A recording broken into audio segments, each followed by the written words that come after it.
Hi there, and welcome to another speed guide for Heroes of the Storm. I just love explaining things quickly, so this time, if you ever like the do it from behind jokes, then this video is actually for you, as we are going to discuss the abilities, talents, builds, combos, and some pro tips for the infamous rogue Valeera. So let's start with her abilities. To make things easier, we're gonna start it with her trait Vanish. With an 8 seconds cooldown, activating the trait makes you vanish from sight, granting you the following: 20% increased movement speed, 1 second of unbreakable silence when activating the trait, which we'll discuss later on how to use it in the tips and tricks section of this video. You can access a set of new abilities usable only while stealth. If you remain stealth for 3 seconds, it increases the range of all Valeera's stealth abilities by 100% and teleport behind the target when using her abilities. One last thing, just like any other stealthy hero, you gain total invisibility if you stay stationary for 1.5 seconds. To speed it up for you, I'll show Valeera's resources at the end of this section, and as for her abilities, I will discuss each ability and its counterpart when using Vanish at the same time. Her Q ability is Sinister Strike. You simply dash forward, dealing damage to all enemies in a line. However, if you hit an enemy hero with Sinister Strike, you stop immediately at the enemy hero and reduce its cooldown by 1 second.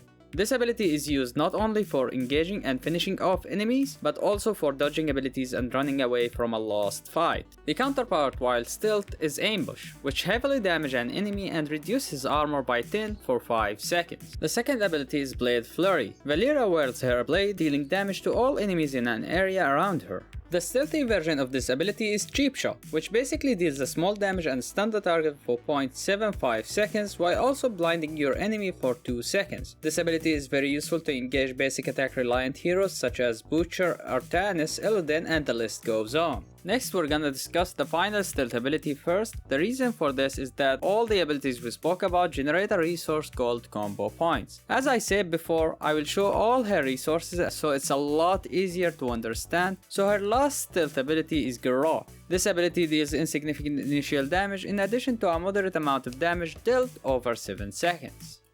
All the abilities we spoke about grant combo points. You can store up to 3 combo points that reset to 0 when you go out of combat for a while. The abilities cost energy and of course, as I mentioned, generate combo points. So I've listed the energy costs and the generated combo points beside each ability. 2 things to be noted. First, for each enemy hit by Blade Flurry, you are awarded a combo point, so try to hit as many as you can. The other thing is that between all stealth abilities, Ambush has the lowest energy cost, making it the most efficient way to perform more combos before running out of energy. The final ability is Eviscerate, which uses all combo points acquired from all other abilities to deal massive damage to the enemy. The more combo points you use, the more damage you will deal. As for the ultimate, Smoke Bomb creates a cloud of smoke around you for 5 seconds, making you totally invisible and unrevealable for the whole duration, along with increasing your armor by 60. While inside the cloud, you can use your abilities and auto-attack freely. This ability should be your default choice in general situation, as the armor provided can be used to mitigate damage, soak abilities, and even ultimates such as Kael'thas's Fire Blast, Illidan's Hunt ultimate, Butcher's Charge Silence combo, and a lot others actually. It has a minute cooldown, so use it wisely to engage in large team fights or plan your way out. The other option is Cloak of Shadows, which basically removes all damage over time effects, become unstoppable for 1.5 seconds, and make you gain 75 spell armor for the duration. This ultimate is extremely strong against enemy comps full of crowd control or against heroes with a lot of damage over time effects like Gul'dan, Lunara, or even nullifying Zul's ultimate. Valeera gets a lot stronger by choosing the right talents, so let's hit the talent section of this video. At tier 1, the last 3 talents are great choices for your deadly assassin. Subtlety regenerates 10 energy every second for 5 seconds if and only if you teleport with any of your stealth abilities. Do not confuse you, teleport means after casting Vanish, you need to wait stealth for 3 seconds before engaging any enemy. The second choice is Combat Readiness, which grants 75 armor against the next enemy hero basic attack for each combo point spent, storing up to 3 charges. This talent is niche and only picked against some heroes with massive auto attack. It's very good at countering Vala's Vault ability, which increases her basic attack damage massively. I'll be making another quick guide for Vala later on, so if it's helpful, support me and the channel by subscribing. I'd really appreciate it. The last choice we have is Crippling Poison. With a cooldown of 15 seconds, you activate it to make your next ability and subsequent abilities within 4 seconds slow the enemies for 4 seconds. This talent is beginner friendly if you are new to the hero and still miss a lot on your Sinister Strike. It's also a bit useful whenever you are against high mobility heroes such as Lucio. Going for level 4, the only talents worth mentioning are Relentless Strikes, which reduces the energy cost of your Sinister Strike by 10, and Hemorrhage, which increases your basic attack damage by 40% on targets affected by your garrote. Reaching level 7, another two choices are valid and great picks. The first one is Mutilate, which makes you hit with both your blades, dealing 125% additional damage, but as a cost, reduce its range by 1.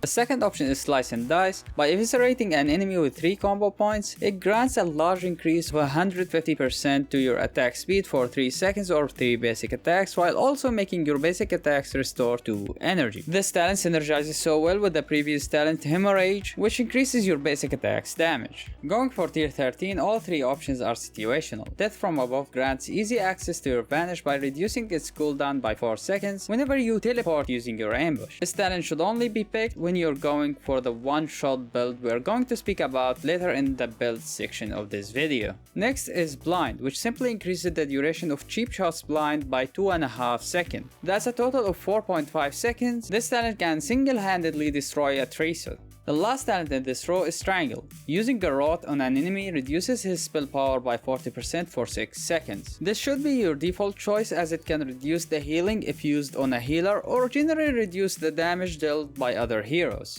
At level 16, only 2 options are worth a while. The first one is Seal Fate. This talent further increases the damage of Sinister Strike by 50% and makes your Sinister Strike generate an extra combo point when used against silenced, rooted, or stunned enemy heroes.